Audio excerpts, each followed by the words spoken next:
Les scientifiques ont pris place sur la dune de Notre-Dame-de-Mont. Pour étudier le sous-sol, une nouvelle méthode est testée ici avec cet outil. Le camion en fait est équipé d'un appareil qui enfonce un train de tige avec un capteur au bout qui mesure en fait la résistance du sol à l'enfoncement. Il faut ensuite récupérer les données puis les analyser pour obtenir ceci. En faisant des sondages, ça permet justement de distinguer les différents types de dépôts qu'on retrouve sous les dunes.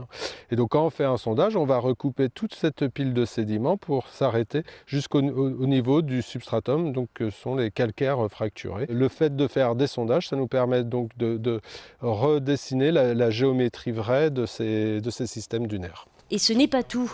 Ces études sont complétées par des mesures de l'eau qui composent les nappes souterraines. Cette fois-ci, pas besoin de grosses machines, une simple sonde suffit. En fait, on est dans un forage piézométrique qui nous sert à suivre les niveaux des nappes d'eau. Donc on a dedans une sonde qui mesure le niveau de la nappe d'eau. Donc là, l'eau est à 1,56 m. C'est plus ou moins normal ? Oui, ça semble normal.